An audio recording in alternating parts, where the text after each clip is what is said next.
We are very glad to have you in this meeting. At least I'm Winnie Mitula. I'm based at the Institute for Development Studies, University of Nairobi, one of the members of the team that is organizing this webinar. And I really want to appreciate everybody who has found time to join us. I know we are joining from different parts of the world, different time zones, but we hope to be able to engage with this discussion very ably.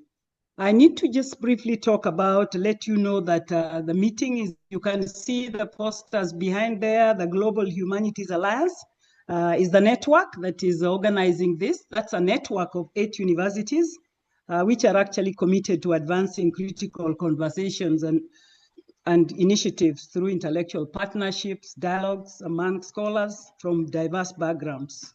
And these universities, is good to mention them so that we know which universities are part of this young but very active alliance. Ashoka University in India, Mahidol University in Thailand, Pontificia Catholic University of Chile, University of Gajah Mada, Indonesia, the University of Manchester in the UK, the University of Melbourne, Australia, University of Toronto, Canada, and the University of Nairobi. Of course, that makes the 8 of us. Hopefully in future we might advance to more numbers, but that's a very good number for keeping a synergy of engaging this kind of discourse. Our core value is we really believe that combining our efforts is good in terms of pushing global challenges and agendas that are at hand, especially that social sciences encounter on a daily basis. Our aim actually is to raise the profile and social and political impact of humanities and social sciences through research and teaching. Also incorporation of incorporating diverse global perspectives, bringing scholars on board like we've done today, this afternoon in Kenya, for that matter, so that we can have conversations of different topics. But for this particular one, we are very keen on decolonizing knowledge. So we have several thematic groups in this platform, our Global Humanities Alliance, but this one is the team that talks about decolonizing knowledge, which we know has become quite an interesting area. And of course, the other thematic areas are public humanities, and then we have sustainability and climate change, and we also have digital transformation. So those are other areas. For decolonizing knowledge, we really aim at organizing and incorporating multidisciplinary histories, experiences, and cultural narratives from across the globe. As we do know, many times we have skewed approaches to knowledge, but our goal really is that we can appreciate every knowledge irrespective of its origin or its perspectives, and together we can build together. So that is what we do. And I want to also say that this webinar is also organized as we engage in honor of Professor Ogot, Bethwell Ogot. Professor Ogot died in January 2025. And again, 2 weeks ago, the Kenyan community and the globe lost another very famous decolonizing knowledge scholar, Professor Ngugi wa Thiong'o. And for that moment, before we move on, I just want us to have 1 minute moment of silence. Then we'll get back to our business. So 1 minute moment of silence.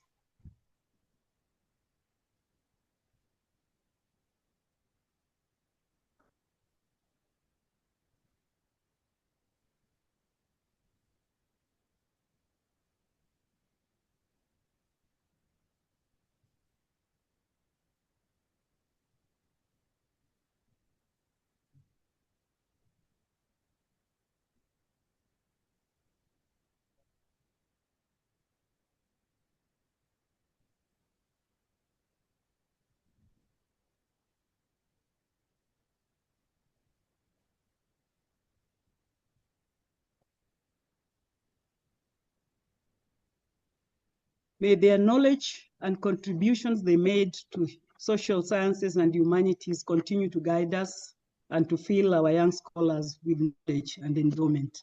Thank you.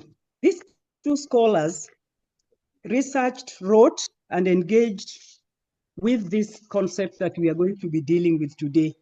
To mention a few of Ogot's works, Ogot had rereading the history and historiography of epistemic domination and resistance, and he also had construction of knowledge, construction of Luo identity and history.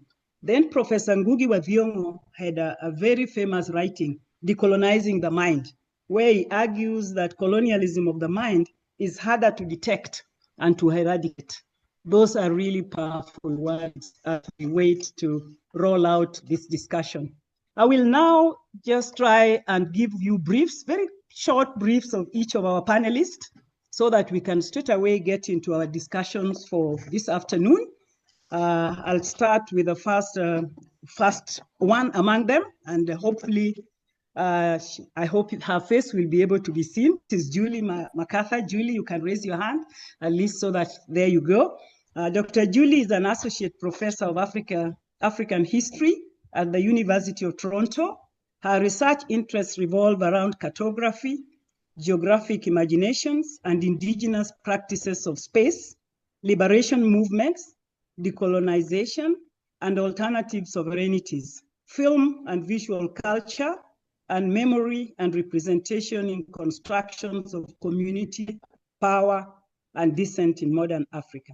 Dr. MacArthur has published 2 award-winning books, Cartography and the Political Imagination, and also Mapping Community in Colonial Kenya, 2016 publication, and Dedan Kimathi on Trial, 2017, and multiple articles in leading journals, including American Historical Review, Journal of African History, and Journal of Historical Geography. She's a regular contributor to public-facing platforms, including Africa is a Country. Additionally, Dr. MacArthur works extensively in the field of African cinema, both as curator and scholar.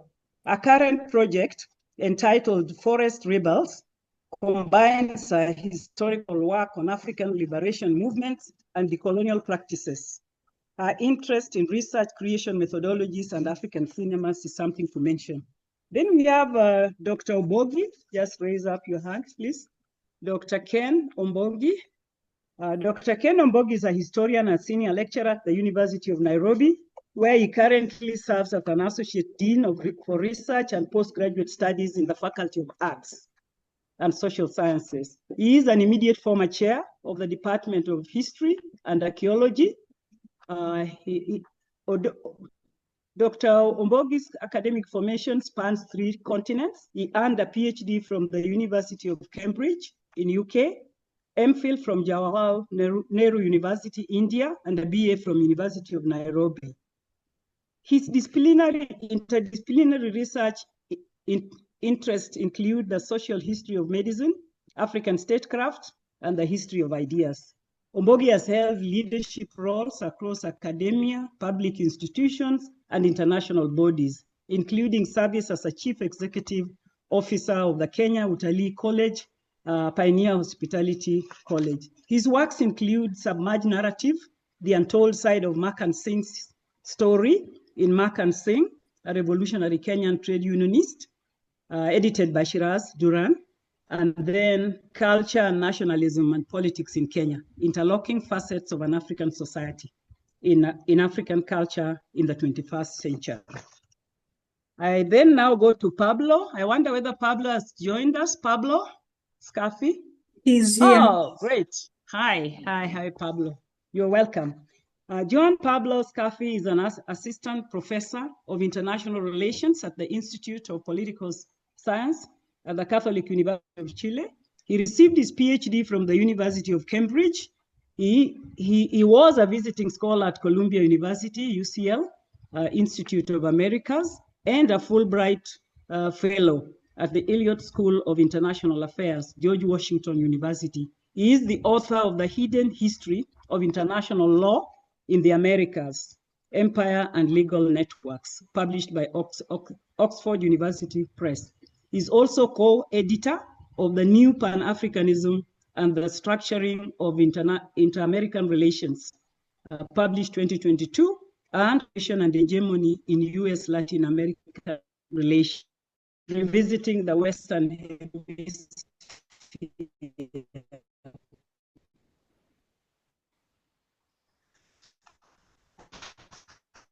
and Carrie will help us make sure we pronounce this in the most right way when you come on board. Yeah, so Ernst is a senior lecturer in socio-environmental systems in Global Development Institute at the University of Manchester. Her research sits at the intersection of critical development studies and political ecology. Her recent work considers how the enduring legacies of colonialism shape contemporary land and environmental politics in northern Kenya's rangelands. Her approach to research is scholar activism tradition.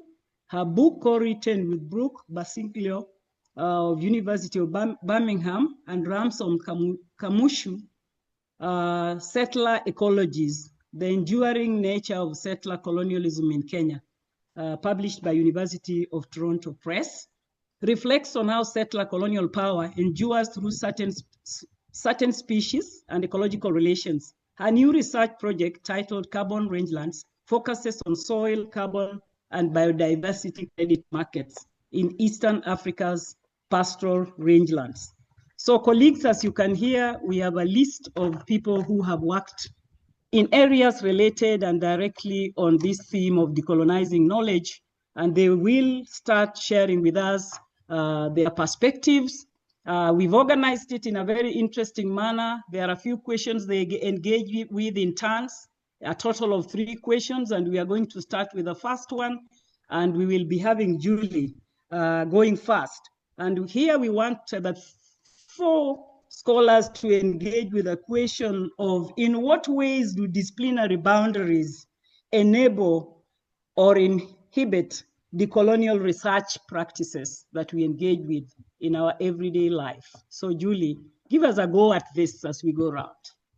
Julie, the floor is yours. Hi, thanks so much, Professor Mitula. That's a tall order you've given me for starting this off. Thank you for organizing such a wonderful roundtable and for your opening remarks. I'm Julie MacArthur, a professor at the University of Toronto, but currently zooming in from Nairobi with my colleagues at the University of Nairobi. I'm a historian of Africa, mostly Eastern Africa, and was trained in African studies, an inherently interdisciplinary space, which informs my approach to this question, but one that also brings with it certain Cold War area studies baggage that we need to keep in mind as well.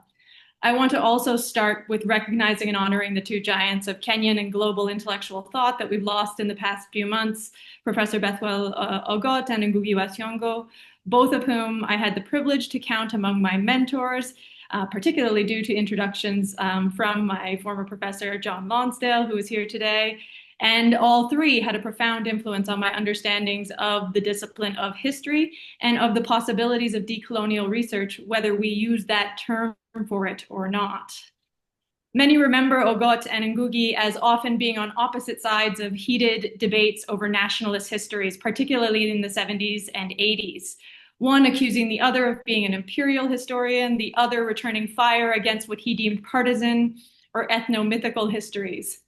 In his autobiography, My Footprints in the Sands of Time, Professor Ogot remembered this time and the struggle over the possibility of creating a, quote, coherent, integrated history of Kenya or of any other African history.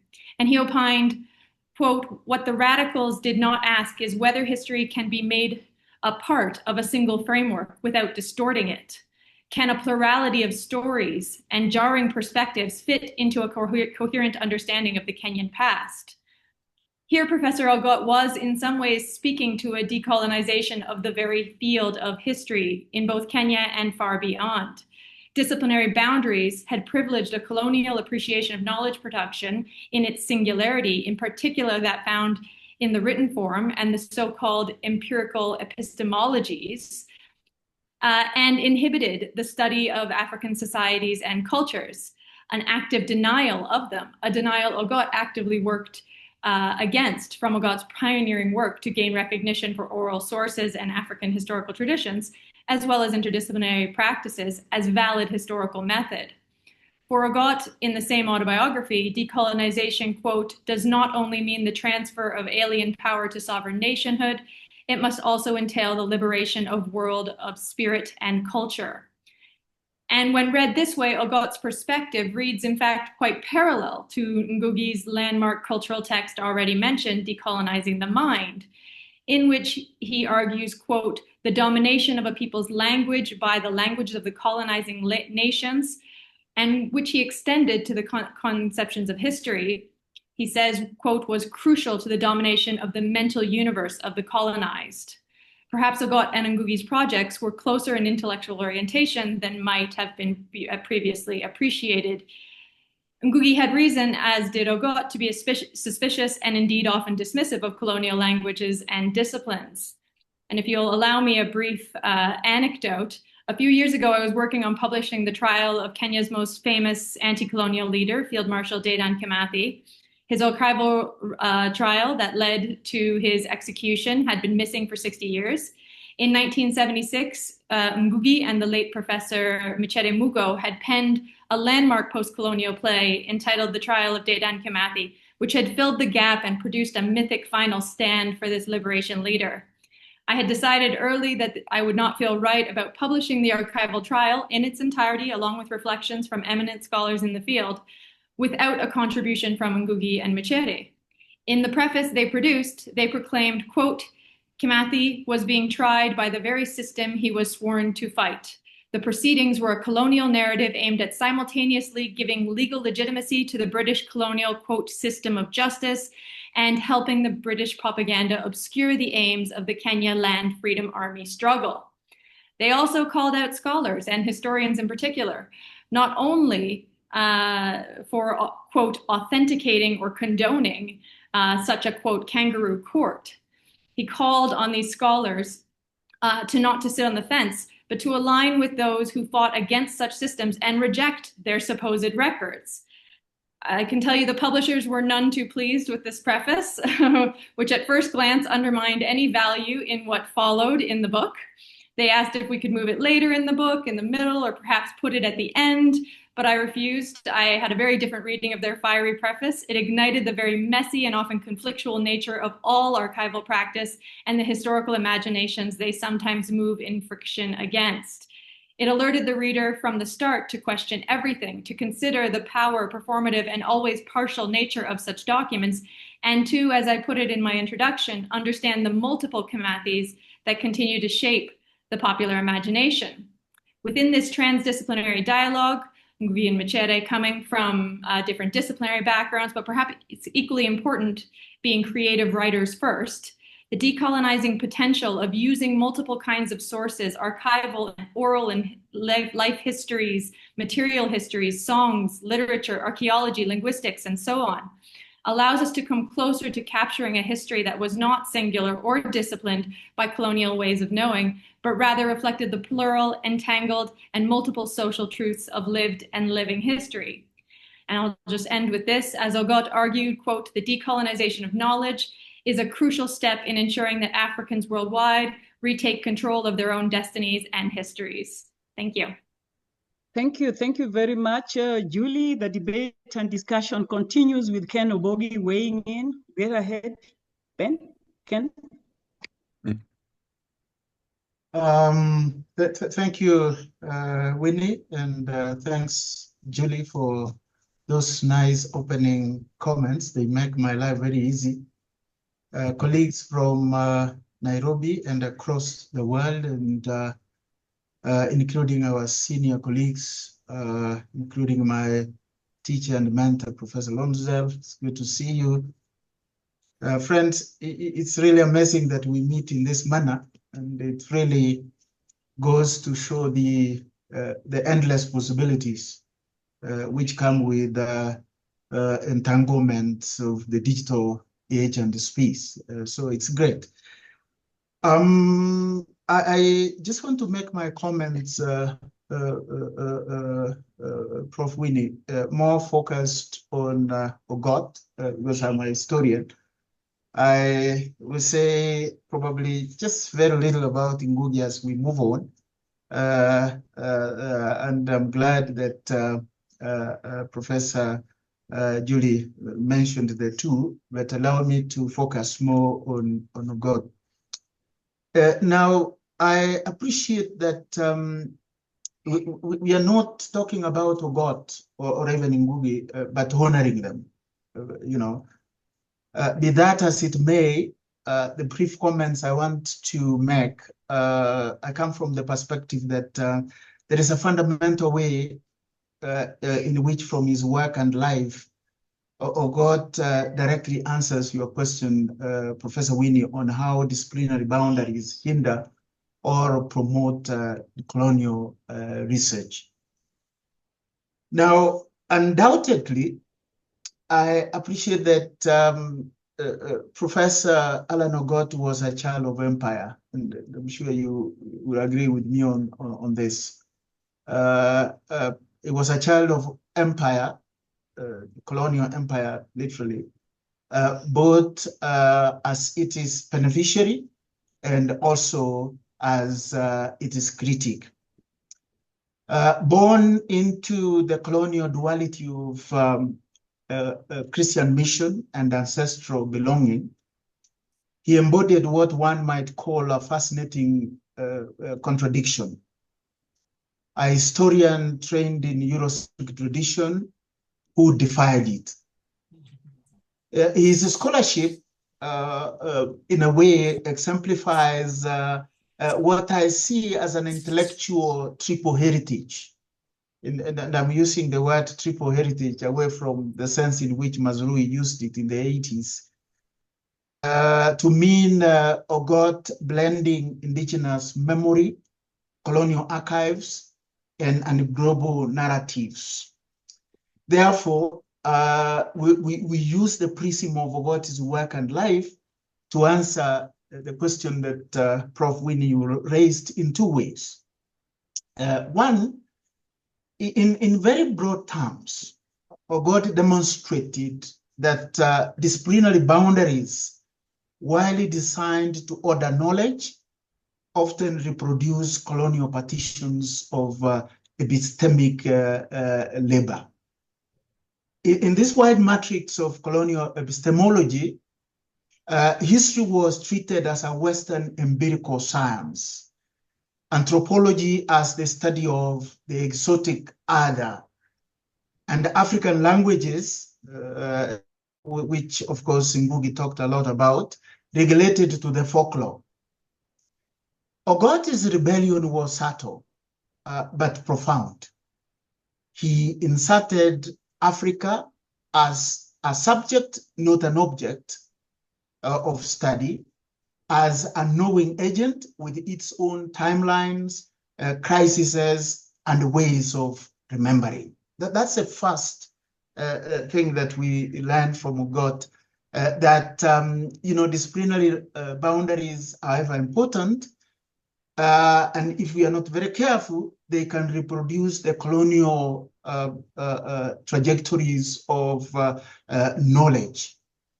Number two, in his career, there is a way in which Professor Ogot reminds us that disciplines often become technologies of silence. To decolonize research is therefore to disobey the map of disciplines as we inherited them from the colonial university, as it were. Ogot did this not by exiting history, but by enlarging it to accommodate Africa's silenced voices. He made room, for example, for Luo cosmology, clan memory, and what I see as ritual logic. And in doing so, he was both a custodian and an opposer of disciplines. As he argues in his book, and you referred to this earlier, Winnie, his book, Rereading the History and the Historiography of Epistemic Domination and Resistance in Africa, Ogot, says Africa's past has long been shaped by voices exterior to the continent. And African traditions, far from being static or isolated, have always been dynamically shaped by African peoples themselves. and therefore forgot historiography becomes an arena not just of interpretation, but of epistemic struggle, where African agency contests the hegemony of inherited narratives as they were. In a sense, therefore, and in the language of the Cameroonian thinker Agile Mbembe, Ogot entered the post-colony as both the consumer and the critique, caught between what he knew, what he was told, and what ways he was to remember this. If you look at Ogot in his work, The Construction of Luo Thank you, Identity. Ken. Your time has run out for that question. Yes, let me second more. Yes. Yeah, 1 second more. Yes. Ogot focuses on oral traditions, clan genealogies, and cultural rituals. But then we see him as somebody who projected, resisted disciplines, but also encompassed them in such a ways that they enlarge history in ways that it speaks to the agency of the subjects that he was writing about. Thank you. Thank you very much, Ken. We need John Pop weigh in. Same question. Thank you. I should say I'm not an expert on Africa, neither on Ogot, but I just wanted to raise a couple of issues regarding the ways we can approach Ogot's contribution and decolonizing knowledge for thinking about Latin American politics, history, law. So I'm firmly convinced that disciplinary boundaries tend to inhibit decolonial research, and decolonizing knowledge entails moving away from a certain sense of comfort of disciplinary boundaries and well-established codified methodologies. In general, traditional boundary disciplinary boundaries tend to create rigid frameworks for understanding, in general, marginalized voices, hidden voices, and hidden practices within the Global South. In general, one way I think is important for approaching or for advancing into this decolonial methodologies, interdisciplinary really sheds light to the idea of decolonizing and unveiling hidden and marginalized voices by creating critical histories that recover agency of certain actors, but also being the importance of being aware of imperial the ways in which disciplinary boundaries also are embedded of imperial and colonial traditions of knowledge. So in general, interdisciplinarity, but also critical, as understood as critical histories of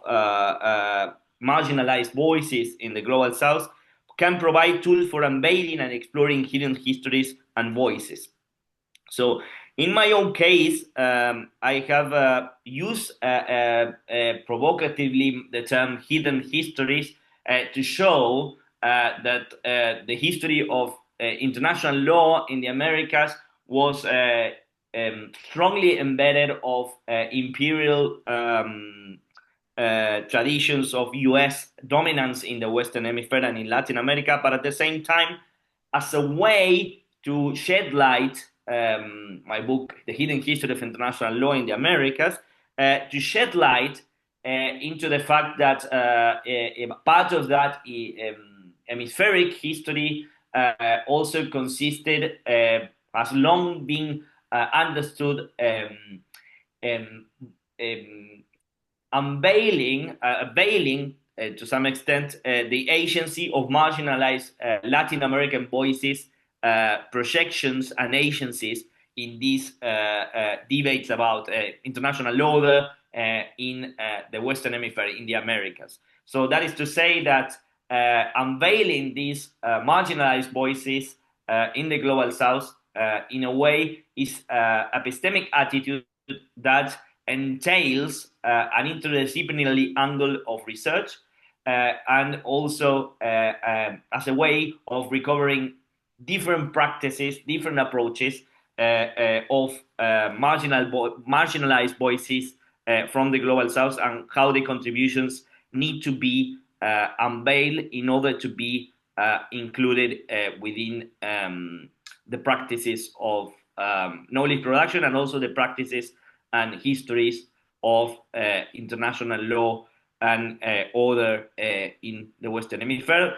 So that is to say, we need to shed new light and illuminate and unveil these marginal voices through recovering agency, but also constructing critical histories that can recover the agency of marginalized voices that have been for a long time silenced in the debates within the Americas and within international law and international order in the Americas. Thank you. Thank you. Thanks a lot, Pablo. We now get to Harris Ernst. Hi, thank you so much to the organizers for organizing this. It's been really fun to reflect on the questions, and hopefully I have something new to say after those eloquent responses already. For me, it was much easier to think through the ways that disciplinary boundaries inhibit rather than enable decolonial research. I'm not a historian, I'm a pseudo-historian, so maybe I'll be corrected, but from what I understand, the idea of disciplines is really old, dating back to maybe ancient Greeks, but the use of disciplines to shape and structure universities and academic research, the idea of saying I'm going to study history or politics, is much newer, only emerging in the 1700s or 1800s. So in this sense, the rise of disciplines and categories of what we study happened alongside the rise of other types of categories or binaries that colonial powers introduced and used to divide and control and exploit, or to discipline. So categories such as race and ethnicity and gender are all types of categories that colonial powers introduced to control. For example, European powers established racial hierarchies and ideas of racial superiority so that they could dominate over certain people and places, and this made it possible to undermine other ways of being or existing in the world in order to promote their own way of being in the world and whiteness. So in many ways, I think disciplinary boundaries have come and were created, invented to play this same role. Their disciplines have been used to establish knowledge that, or ways of knowing, systems of knowledge that prioritize certain ways of knowing and controlling what we know about the world in line with colonizers' way of knowing the world, and then undermining othered ways of knowing about the world at the same time. Disciplinary boundaries have been used to discipline who can produce knowledge, who has the right to speak, depending on their academic training or their pedigree. And they've also been used to prop up certain types of hierarchies about what we know about the world. For example, we still see this today, that natural sciences and disciplines in the natural sciences continue to be seen as more rational, objective, and prestigious than other disciplines. And I suppose this helps explain the power of Professor Ogot's work, as it recognized the importance of breaking down these disciplinary boundaries, of drawing on multiple disciplinary lenses, history, philosophy, together to understand complexity long before it is the trend that it is now. And if we look at how most societies and people in the world understand the complex problems we face, this only seems natural. Rarely do the general public, do societies see complex problems through a single disciplinary lens. And so to understand that complexity, not just in post-colonial or global south context, but everywhere, we do really need to break away from these disciplinary confines in our research, in our teaching, in our mentorship or supervision, not just because it's decolonial, but because it really is the only way to understand complex realities, I think Professor's work showed.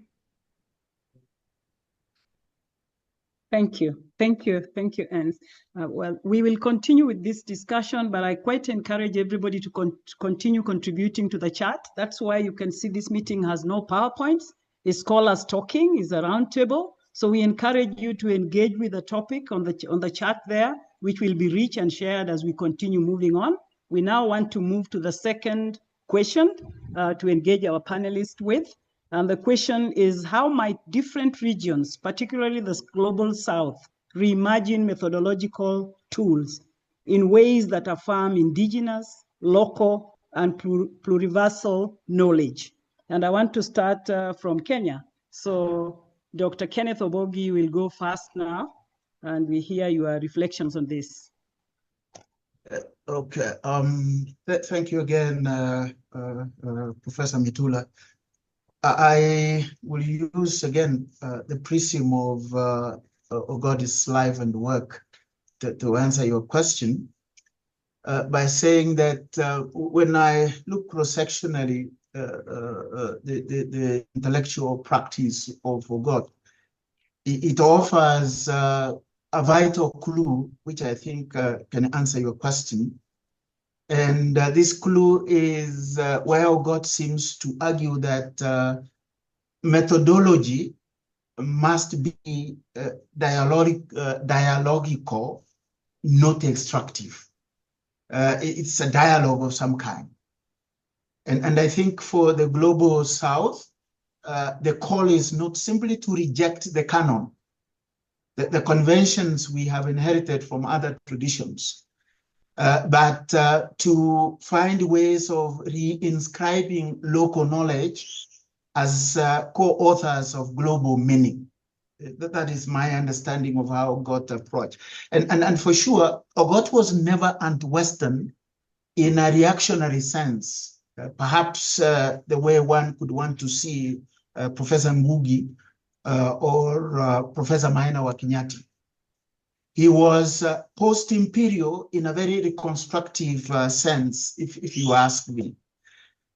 He embraced oral traditions, not necessarily as a nostalgic gesture.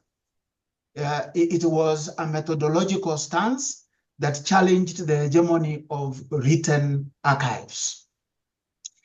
You know, I see about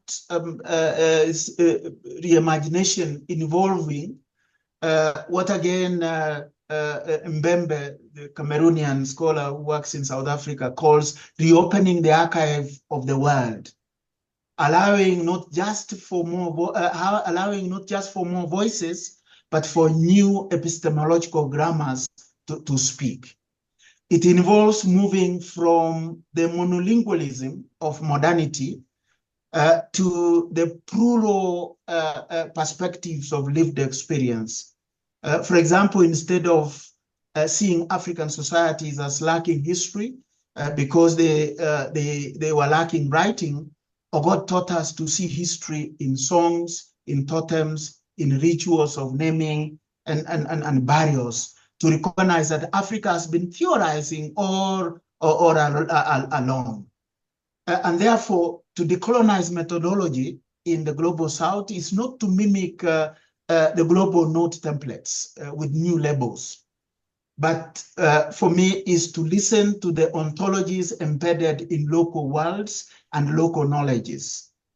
It is to accept that the cosmological imagination, for example, of the Luo, the ethical order of the Gikuyu that Ngugi has talked about every so often, the spiritual logic of the Bakongo, if we go to the Democratic Republic of Congo, or the surgical and anatomical precision of the Busi, my own people in Western Kenya, known for their advanced traditional practices in cranial surgery, are not side notes or footnotes to the Enlightenment. They are alternative, not least parallel frames of knowing or knowledge. Thank you, Winnie. Thank you. Thank you very much. Let's hear from Latin America. Joan, you might have some reflections from that perspective. Thank you. Pablo? Thank you. Yes, for sure.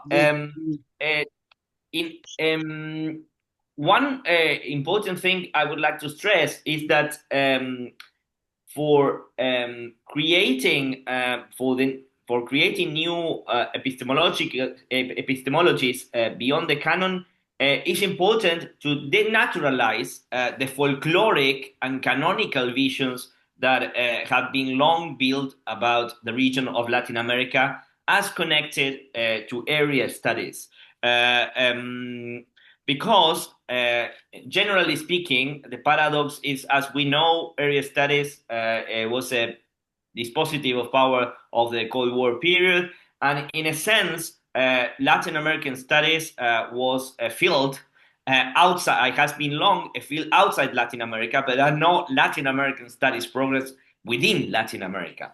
So, so if we conceive of Latin America as part of the Global South, and I think we need to conceive Latin America as part of the Global South, we need also to be aware that Latin America has maintained a much closer engagement with the West than Asia and South Africa in general. So one could argue that Latin America is in between the West and the non-West, as Luis Facet, scholar, has argued. And for this reason, the colonizing methodologies for exploring Latin America should be more complex, because we need to be aware of the nuances, and we need to make an effort to unravel the entanglements that Latin America has maintained with European traditions and United States influences as well. So, to give you an example, the importance of for the construction of Latin American constitutions, the United States was incredibly influential.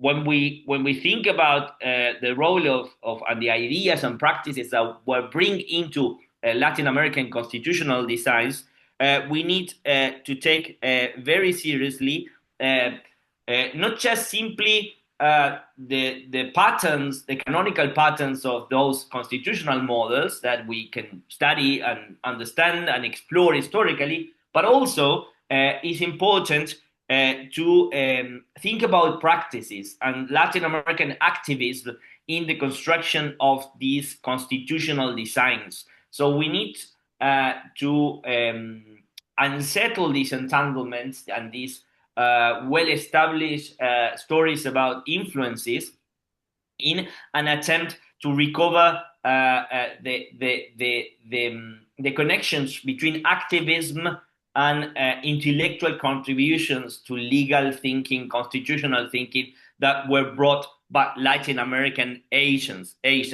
And in this sense, Ogot has warned us about the importance of certain historians in the decolonization period that were important as activists as long as historians. So I think this question of activism and academic contributions, legal contributions that come from the Global South is an important warning that we need to take very seriously if we want to explore, and if we need to unsettle the extent to which Latin American and agency played a significant role in the construction of Latin American constitutions, Latin American legal traditions, and in order to unveil these contributions, activism and the role of practices within intellectual contributions from the Global South is important. And to do this, we need to disentangle these European and US influences in Latin American legal designs to recover the practice of activism and agency within these contributions coming from the regions. And also we need to depart from this well-established tradition of area studies that in a sense contributed to create a canonical vision and folkloric vision of Latin America within the Global South. Thank you. Thank you, Pablo. Let's hear from Haris Ernst. I think my comments actually reflect some of what Kenneth said quite nicely. So I'll start with some really practical, grounded reflections, and then I'll finish on a more big picture point. So practically, I think it isn't too difficult to imagine the methodological tools we can use to decolonize our research if we simply look to the context where we're working to inform the tools we're using, rather than taking tools from one context and applying them in another. If our methods reflect and are informed by people in the context where we work and how they come to know their world, if our methods reflect their knowledge systems, these methods will almost inevitably preserve and decolonize knowledge as well. So as a very practical example of what I mean by this, a lot of my research is done in partnership with a civil society organization in northern Kenya called Impact, and they exist to support pastoralist movements, protecting land rights, enhancing sustainable livelihoods, and preserving culture. And several of our collaborative projects involve research components where we've tried to reimagine methodological tools so that our research document preserves and affirms pastoralist ways of knowing about the world. So as an example, our team does a lot of walking with pastoralists in our research, as this is how pastoralists come to know about their world, by walking and moving with livestock through the landscape and observing their surroundings while they do. And we found that this offers a really rich way of coming to understand pastoralist knowledge about a wide range of topics, from environmental change to conflict. Or, as Professor Ogot spoke about, storytelling and oral histories are methods that can be used in our research to understand change over time, to decolonize histories, as these ways of communicating are already integral to pastoralist cultures in the cases where I work, and that they're how knowledge is passed on from generation to generation naturally. So why wouldn't these be the methods that we use to pass on knowledge from pastoralist to researcher as well? So these are just a couple of really practical examples of how, if we can shape our methodological tools around local systems of knowledge and gathering evidence, this might lead to ways of learning, of knowing the world that are decolonized as well. And then finally, a more big picture comment. I think that in Eurocentric or Western academia, we tend to have a really simple definition of what a good methodological tool is. It's a tool that can gather evidence, and the conversation kind of stops there. But with decolonial or anti-colonial or indigenous-led research, the methods we use have a lot more obligation or responsibility than Western tools. They have to not only collect evidence, but they have to do this in a non-extractive way, in a way that supports broader political goals and transformative movements. So in some sense, when we think about the methodological tools that we use to affirm Indigenous and local pluriversal knowledge, we also have to recognize that these types of methodological tools have a lot more responsibility or obligation to fulfill than maybe Western or traditional research that isn't part of decolonial projects. And so I think with that in mind, the methods we use require a lot more thought as well, because the tools have more obligation and responsibility. Thank you. And let's have Julie engage with the topic as well. Julie? Thank you so much. I'm either a terrible roundtable participant or a great one, because I can't help but now feel like I want to change everything I was going to say and add on to things that have been said. Charis, just building on what you were just articulating, it reminded me of a fantastic piece that if you haven't read, please go out and read, from the 1970s, I believe, that one of our esteemed audience members, John Lonsdale, wrote about the double responsibility of the oral historian. And he was writing about, correct me if I'm wrong, John, but he was writing about the fact that we had a responsibility not only to the historical discipline and to the history we were writing, but to the people we were writing about and with, right? Contrary to the 13th century Ibn Khaldun's, or sorry, 11th century Ibn Khaldun's concept of history being an objective science. So again, this is not purely a colonial idea. Actually, it predates a lot of what we think of as these more post-Enlightenment colonial formation, opposed to his Ibn Khaldun's idea that the job of the historian was to debunk myths of origin and kind of oral traditions of migration. I believe Lonsdale and Ogot both were arguing that actually we needed to take them not at face value necessarily, but for what meanings they produced for those communities about their own pasts. And so there is the question that kind of comes to me in this question that all three panelists were raising, of not only the method, but how it becomes translated. Because some of the practices of method can be lost in the process of translation into an academic text. So I'm very curious to hear people's thoughts on that. I was also thinking about the comments on hierarchies of knowledge and expertise as kind of a disciplining tool. And these are systems that are entangled with power. And power is not simply a colonial construction, but certainly has dominated many of the disciplines that we are talking about. And I do find it curious, and I'm at fault for this as well, that none of us have defined our disciplines as we are talking about them. None of us have said, this is what history is, big H history versus little h history.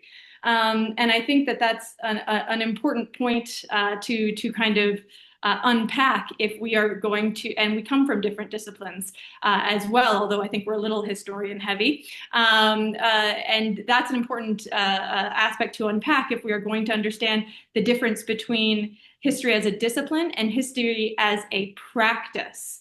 To return to some of my remarks, on methodology, I was going to add that in her landmark text, Decolonizing Methodologies, the Maori scholar Linda Tuhiwai-Smith called into question the myth of Enlightenment era objectivity, particularly for scholars working in cultures outside of their own, but also for those claiming status of the official insider. And certainly Jan van Sina and Ogot as well warned of the kind of local expert or the local historian as being somehow tainted by their own local practice of history, and therefore not providing the primary source that they were looking for in creating these histories.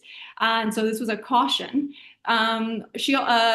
Tuiwahi Smith also called into question the place of lived experience in methodology and the need to understand alternative epistemologies. So the answer to this question, as I think many of us have said, necessarily has to be plural and grounded in the particular epistemologies and ways of knowing of different parts of the world.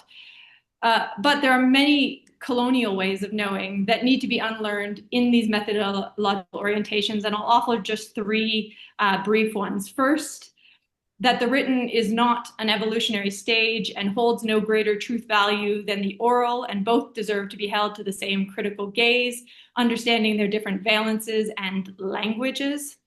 And I mean that both literally and figuratively. And I would extend this logic to all of the sources or data, depending on your discipline, writ large, looking beyond or outside the quote unquote traditional, and in this context, we're talking about colonial sources, and valuing the kinds of sources or data Indigenous peoples themselves produce is critical to a truly decolonial approach. And I too, as Charis was saying, have taken, because I worked in the borderlands, have taken those kinds of walks, those ritual walks, to understand how local communities understood their conception of space and place and mobility outside of a cartographic map that might erase those kinds of knowledges.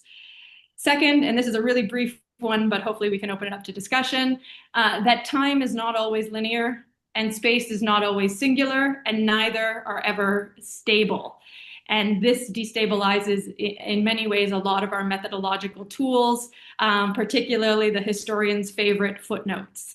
How many times have us as historians gone back and realized a footnote that we had that at the time was correct no longer remains as certain as we once had made it. And finally, that as Ogot and his debates with Ngugi remind us, dissonances and fissures are not a problem to be solved, but rather the very site of new kinds of knowledge production. To link back to my earlier anecdote, Ngugi may have called for the rejection of colonial records that I was publishing, but in the same breath and with a laugh, he hailed the potential they had for reigniting debate and praised the effort to bring them to to public view, if only to know what was being rejected. Thank you. Thank you, Julie. Now we want to step down from the podium and think of a very practical last question, which is how do we cultivate ethical and situated knowledges that attend to the lived experiences of historically marginalized communities. This is an ongoing debate, is in SDGs, we struggle with it in each and every context. So I want panelists to engage with this, and we are going to begin with Joan. Pablo will begin discussion. Yes, thank you. I think in order to cultivate these ethical and situated knowledges, I do think we need to think rethink constructively about our frameworks and deconstruct our frameworks to generate new ethical attitudes towards marginalized discourses, practices, and hidden traditions. So canonical and folkloric traditions, as I mentioned with area studies on Latin America, are well established in Latin America. However, a number of practices and knowledge traditions have been long overlooked. One important way of recovering lost and hidden traditions is to trace and forge a genealogy of Latin American marginalized actors and nations by tracing connections between, and this is something I've been also insisting on in my work, practices and theories. And in this sense, I think oral cultures are worth exploring in this sense. And this is a dimension that has been especially vital to Ogot's work on Africa. So the historiography and research methods oriented towards oral voices in Latin American legal and political culture needs to be expanded more extensively and cultivated more broadly among researchers. So recovering Latin American lost and hidden traditions entails unveiling oral voices, but also regional traditions oriented to the practices of knowledge rather than written and codified forms of knowledge. And I would like to end by saying that oral and practical dimensions of knowledge are key factors for recovering and unveiling hidden communities and voices and the lost modes of knowledge and intellectual contributions as contributions that are embedded of practical visions and practices, but also of that have been lost in oral, have been long lost as part of oral voices that have been for a long time hidden. So recovering the oral factors and the oral traditions and the practical dimension of performing voices historically needs to be recovered through critical histories that can unveil these hidden voices, these lost voices, and these practical approaches to knowledge. Thank you. Thank you, Pablo. Could we have reflections from Haris as well? Hans? So for me, in thinking about how to answer this question, I think my first step was to figure out who the we refers to, because I think my role in this process probably looks quite different than people's roles who have different positionalities than me. So I think people like Professor Ogot have championed African-centered interpretations of history as a way of making space for these experiences. And this involves oral traditions and indigenous knowledge to reconstruct Africa's past from African perspectives. And in some of my collaborative work, these are, as I mentioned, the types of approaches we might take. However, as a white, Western situated academic from a family that long ago settled in Kenya, I'm not sure this can or should be my only role. And I have and continue to question whether, as Professor Ogot says in one of his papers, I'm the best suited to understand and represent models of thought and actions of society and cultures that aren't my own, or if given my positionality, there's a different role I can play in creating space for the stories of marginalized communities.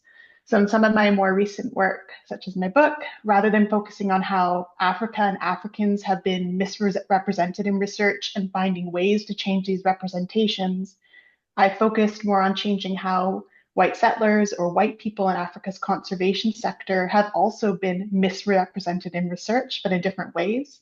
White people in Kenya, white conservationists and humanitarian workers, continue to be framed as saving Africa, saving Africa's wildlife. There's assumptions about whiteness and Western superiority that continue to shape discourses and practices that in turn close space for historical marginalized communities to tell their own stories. And Zoe Todd, who's an Indigenous scholar in Canada, writes that some of us at least have to research and interrogate whiteness and settler colonial power, because the only way to refract it and replace it with something liberatory and better is to call it out for what it is. So in short, my answer to this question is that I think there needs to be work done that creates space for marginalized communities to tell their own stories in their own way. And at the same time, there needs to be academics, people like me, questioning, interrogating, critiquing, and challenging the voices of power, of whiteness, of colonial structures that continue to pervade academia. The only way to quiet this side of the debate, to create more space, is to critique it and to challenge it. And I think if you have both of those pieces working, people creating space for marginalized stories, but also people those that don't, then maybe we move towards more decolonial research. Thank you. Julie, the floor is yours.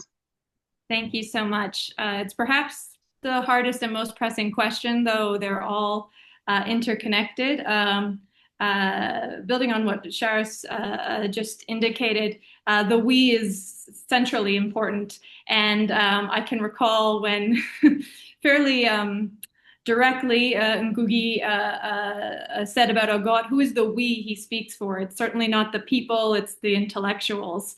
That always stuck with me in terms of who my audience was and who was I writing with, for, about, in this construction of the we. I'll speak from my own research as I grapple with these questions every day as a historian of Africa from the global north and from a settler colony, Canada. But I will say, as others have, that while these ethical considerations and questions of decolonizing knowledge production can feel most pertinent to the studies involving historically marginalized communities, there are also considerations and questions that are perhaps most lacking in other areas of academia, with the work of ethical research and decolonizing knowledge production left to the very people and scholars it aims to attend to. With that said, in my own work, ethical considerations begin with something I mentioned in my last comment, with questions of power. The power dynamics that exist within research practice, power imbalances in the relations of academics and their quote-unquote subjects, and the power of the quote-unquote final word. For some, like Tuhiwahi Smith, this means every aspect of your research agenda and methodology should be designed and disseminated with the community. This has also been called research by committee.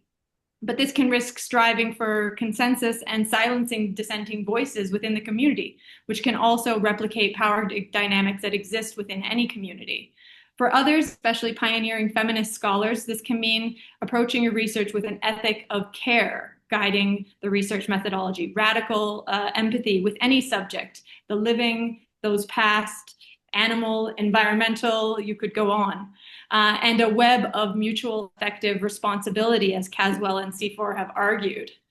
I find myself particularly drawn to Hartman's notion, Saidiya Hartman's notion of critical fabulation as a way to, quote, exploit, as she says, the quote unquote transparency of sources as a fiction, as fictions of history, in order to make visible the production of what she calls disposable lives.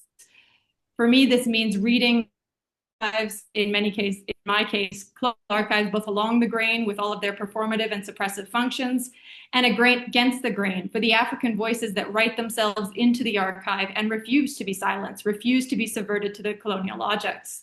To look for what is not captured but leaves traces and imprints we can enliven through a practice of critical fabulation.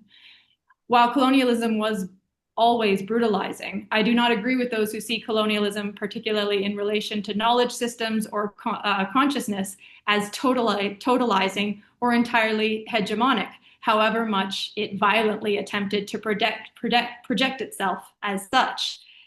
In the archives that Africans keep themselves, in their private papers, their songs and traditions and their memories, as well as in the colonial archives, as I just mentioned, one can find the agency, lived experience, and liberatory traces then, when attuned to, can bring us closer to a decolonial approach to history. And I would finally say that situated knowledges require a situated research agenda. I have worked on questions of borders, mobility, and space in a lot of my work, and have been surprised to see many of my colleagues from various backgrounds stationary at one archive or another. And to borrow from another scholar, Julie Livingston, who wrote of the body as method, an approach to questions of mobility requires a mobile method. Our method must reflect the embodied nature of knowledge and of history itself. And drawing from more recent research on my more recent research on liberation movements and gendered histories, we must also accept the limits placed upon our ability to quote unquote know. In interviews I have done with women who had fought and suffered during the liberation struggle in Kenya, I had to learn to sit with the silences, the gestures, moments of emotion, and choked words. Younger generations would tell me that, of the things their parents would not share with them from their history. And so that not only were they not sharing those details with me, they were not sharing them with a next generation. And those choices, what to share as much as what to withhold, situate us as researchers and demand our practice respect the limits placed upon them, eschewing the violence of colonial epistemic extraction in favor of relational knowledge production. Thank you. Thank you, Julie. Thank you. Let's get our last observation from Kenneth Ombogi, before we open shortly to the audience. Okay, thank you, Winnie. I think this is the most important question that we are grappling with this afternoon. How do we cultivate ethical and situated knowledges that attend to the lived experiences? I know that this can be a controversial question, especially given the challenges or the struggles between Ogot and Ngugi. At some point, Ogot had a problem with the group he described as the absolutists in his famous 1981 paper, who only saw history in a binary of those who fought and those who collaborated with, quote unquote, the enemy. But still, when you look at Ogot's legacy, it shows us that ethical knowledge is a situated knowledge, actually. He believed in research, not a distant observation, but as an act of return, of belonging, of accountability. If you look at his engagements with Luo history, he was not just an observer. He was a participant, a translator, a witness, all put together. This is something I could describe as he was always close to pain, proximity to pain, or he had something one to see as intellectual accountability to the groups and the people he studied.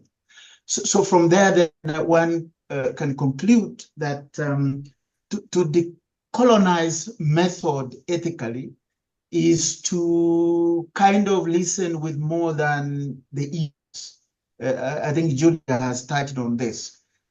It questions with humility. It is to write with responsibility, and at least to walk away when our presence as researchers contributes more than it extracts from the marginal groups that we are looking at. It is also to be suspicious of what I've called elsewhere helicopter research. You land, you look at, and fly out. This really demands the researchers to embed themselves not just in communities, but in their ethical struggles. Thank you, Prof. Thank you. Thank you very much, the entire team. This was really, really interesting. My take home is just that, we should not take research tools. I think one of the panelists engaged with, we should not take research tools and even knowledge for granted. but we should continue interrogating it, taking into consideration the local context. But sometimes I think I reached a stage one time in life where I thought I could write without reviewing literature. I don't know whether that is possible. I will hear that from the panelists. Because when I read literature, then I'm just held on with that literature and take that knowledge as Bible right. And I guess our young students who are on this platform struggle with that. Well, everything looks so good and so right, you know? So you need to have that extra lens of getting to interrogate it. And the concept that has come out, the local context. Your local context matters. So if you really want to address the local context and you are a researcher, you have to interrogate the local context, probably using other knowledge in reference to the local context. And that's, I think, where we struggle a lot. I would want Lonsdale to at least have 2 minutes if he can. And then there has been somebody who was very active as we began, Rasheen Aziz, if you are there, you will also have 2 minutes. Then we can see whether we have more time. Lonsdale, you are our senior. You need to say something. Well, I haven't prepared anything at all, and I've learnt so much. I thought particularly your own introduction, so Winnie, if I can call you that, is decolonizing knowledge is nothing more but than critically respecting all knowledge, no matter what its origin. That's a wonderfully profound and simple statement, which I shall carry away. But it's very difficult indeed to say anything more than has been said by our extraordinary panelists, all of whom have given us very good cause for thought. I think the only contribution that, as a very old man, I could make to this is to say that we probably ought to look quite seriously at the history of how people have tackled these problems. I mean, I think of Ogot's PhD thesis, for instance, presented to the University of London in 1966. How the hell can you accept a thesis based on oral tradition? Our predecessors had to wrestle with that sort of a problem.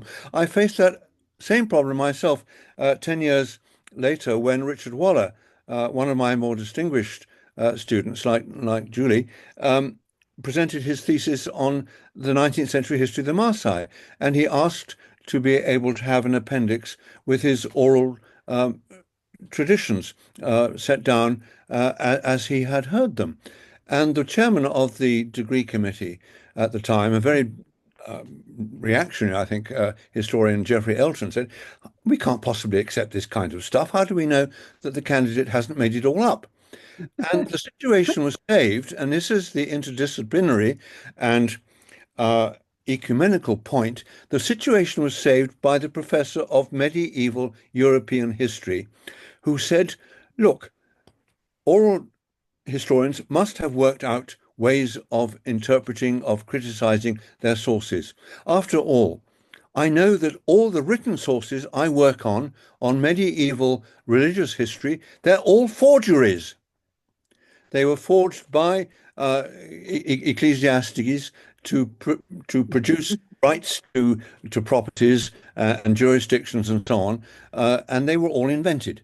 So if medieval historians know how to decontaminate forgeries, then African historians must know how to interrogate oral history. And this won the way through for African history at my university, the University of Cambridge. Now, those are just two examples, it seems to me, of how our predecessors have wrestled with these very same problems, and it just might be worth one of our whiles at least to try and trace a history of how these same kinds of systems have been tackled and how we might learn from that.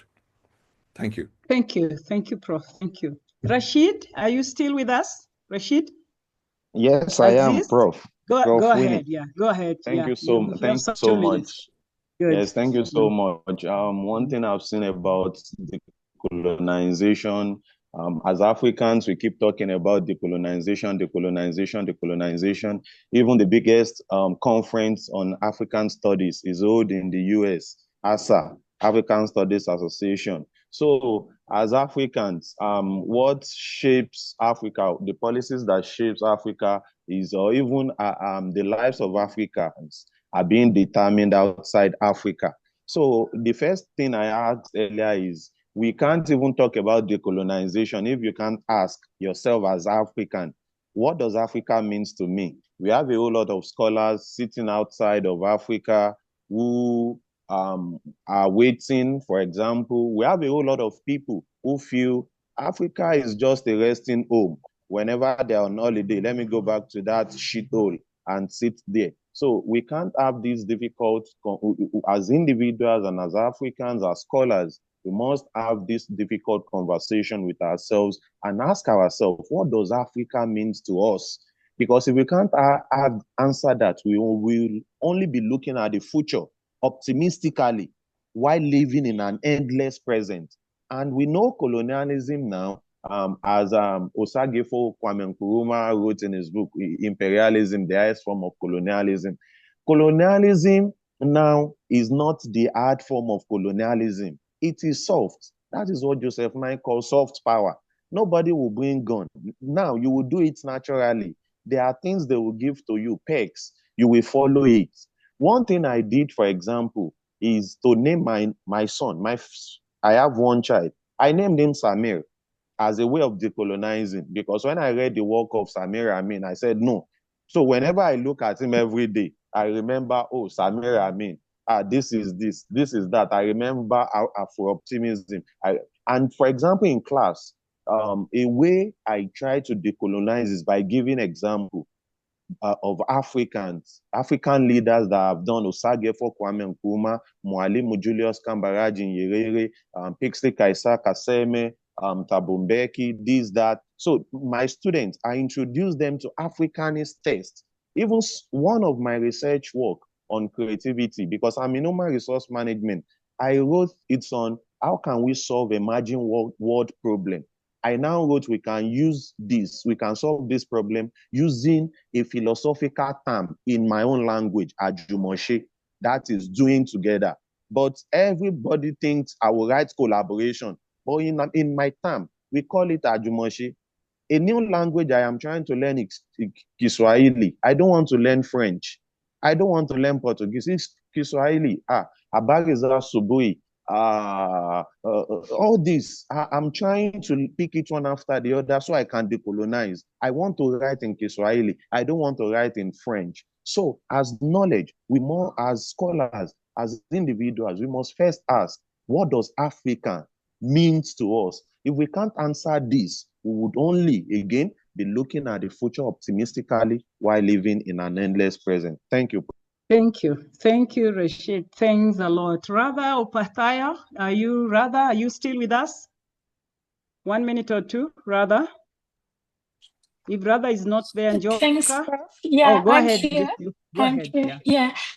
I've put some of my reflections in the text. I found this session really, really interesting, and it's something I'm grappling with as well constantly as we teach research methods. I work in a very different context.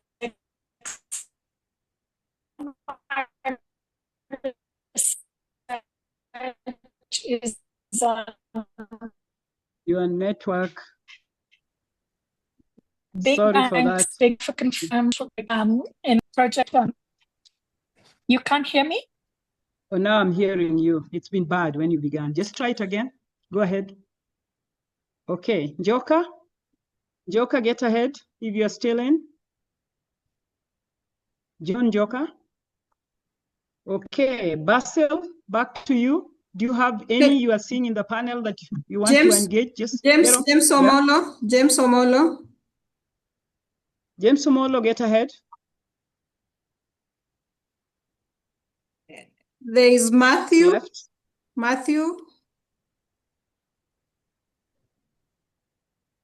Matthew is ready. Matthew, please go ahead. Yes, go ahead. 1 minute. 1 minute to 2. Yeah. Thank you. It was really insightful to listen to the panelists, and I really enjoyed the conversation. I was just having a comment in response to Rashid's idea on delinking, and I'll just respond to that by saying that is his idea of delinking is not cut off, but Africans or the global South setting agenda and re-engaging the world with that. And I thought that was a powerful form of decolonization, especially when it comes to economics of the global economy. Yeah. Thank you. Any other before you get it back to me, Basil? Isaac We are Mongare. good? Isaac. Mongare, 1 minute to 2, Mongare, before I turn back to the parting shot from my team. Mongare, get ahead. Thank you very much, Prof. Basil and the entire team. I think I joined in late. I was a bit held up with some commitments, but the few things that I've gotten from this seminar is about actually making our knowledge systems authentic. So what I've encountered throughout my periods of study, especially in undergrad and also in masters, is that we find that there are lots and lots of there are lots and lots of distortions, if for lack of a better word, when it comes to examining African knowledge. And when you look at the knowledge systems of the Asian societies, like the Indians and the Chinese, you'll find that there's some authenticity in it. There's that unique identity that is attached to this knowledge system. So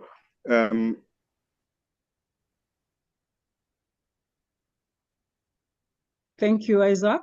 Your line is getting lost, but thank you very much for those observations.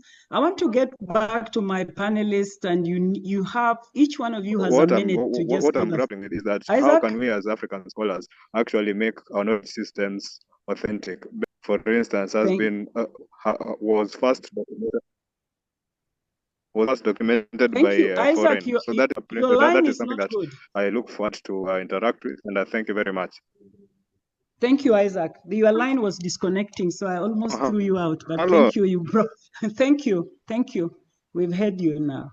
Okay, I get back to my panelists with 1 minute or so that we can get their parting shots. And I begin with Harris. Ernst, you will start. And then I'll shift to Ken Ombogi, and then I'll go to Pablo, and then I'll have Julie last. Thank you for all the comments. These are really interesting. And Rada, I know you cut out, but I think your question that you put in the chat is really important. We tend to think about decolonizing research by studying marginalized communities or studying vulnerable communities, and we rarely think about what it means to decolonize research when we study those with more power. And especially maybe if you feel like you have less power than those that you're studying, how do you do this in a way that allows you to use authentic knowledge systems and to still decolonize your methods? So I think I don't have an answer to your point, but I think it's a really valuable contribution. And thank you again to all the organizers and other panelists. This was really enjoyable. Thank you. Pablo? You are yes, mute? Yeah. I should add that I sympathize with Kenneth's comments also on the question of suspicion. I just want to address the question of the importance of addressing the questions of hierarchy. I would say that in order to bring, it's important not only as we were saying, like bringing marginalized voices, but also like illuminating hierarchies of knowledge and the hierarchical patterns of interaction that we need also to bring into light, to unveil those hierarchies that are embedded within these practices of knowledge. So decolonizing knowledge is also being more aware of these inherited hierarchies and disentangle them, and also delink the ways in which marginalized voices are also embedded of hierarchical influences and imperial patterns of knowing and agency as well. I stop there. Thank you, Ken. Thank you very much, Prof. Mine is just briefly a comment on what Professor John Wamsley was referring to. these contradictions between oral traditions and the written archives. I think what we have been forced to become as scholars of Africa, those of us from here and our colleagues from the rest of the world, is what I loosely see as some of cultural broadcast of some kind, mediating between ancestral wisdom and academic expectations shaped by what I see as Western modernity. I think this dual obligation can be intellectually taxing, yet it opens up possibility for a more pluralistic and inclusive knowledge system. Thank you. Thank you very much, Julie. Last but not least. Julie? Thank you. Thank you so much, Professor Winnie, and thank you to everyone for organizing this really enlightening roundtable. I'd like to say just two things in closing. One, I was privileged enough to be mentored by exactly the kinds of scholars that Professor Lonsdale was linking this genealogy of doing this kind of work without necessarily calling it the kinds of terms of decolonizing knowledge that we speak of now, whether it was Professor Ogot, Professor Addo Quason, Professor John Lonsdale, Professor Nakaniki Musisi, Professor Michere Mugo. And it is not only through their modeling of this kind of research, but also their openness to collaboration and to being pushed intellectually into grounds that I might find fascinating, but they might not have had experience with before, that allowed me to even dream of approaching this topic. And finally, and perhaps this is too provocative to end on, but I want to say one thing linking to our last question, which is that when I can only work within the communities that welcome me in. And in that sense, they are not marginalized in their own worldviews or in their own senses of history or in their own senses of self. And so I have not approached the question as how do I tell a history of this marginalized communities? They are fully capable of telling their own histories, but how can I engage with them to tell different kinds of histories? And so sometimes we reify ideas about who is marginalized and who is not. And perhaps if we situate ourselves better within those positions, we can understand that all of these communities are at the center of their own stories. Thank you very much, Julie. Kate, I know it's quite late down there, but I think you need to say a word. Together with Kate, we kind of lead this decolonizing knowledge theme, and it should just not be right for Kate not to say something. Kate. Well, thank you very much, Winnie, and thank you to all our panelists. It's been really amazing to listen to you. I'm an historian of Indonesia, but a lot of the questions that you touched upon today are just really fascinating for me. And thank you for sharing your kind of insights into decolonizing methodologies. I think people across multiple disciplines can learn a lot from what you've said tonight. And I really appreciated getting more insight, particularly into understanding Latin America and studies of Kenya or Africa at large. And thank you, Winnie and the team. I know it's a lot of effort to put on an event like this, and I'm so glad that we got a great audience, and well done, everybody. Thank you. Thank you very much. And I really, really want to thank all of you because people are coming from different time zones, different disciplines, and we've all stuck together and sharing knowledge, which is very diverse. And this we will continue doing as a decolonizing knowledge group. This is our second roundtable, as I said, and we'll have many more convenings of different formats. Could be the same or similar or close, but we really, really appreciate, and we encourage you to continue engaging with Global Humanities Alliance and also the decolonizing theme and other themes that we have as well. And for now, I really want to appreciate everybody, the IDS team, in particular Basil, always behind the screens, but very, very powerful. And we can see her there ensuring that we are on board and all goes well, including the planning. Thanks a lot.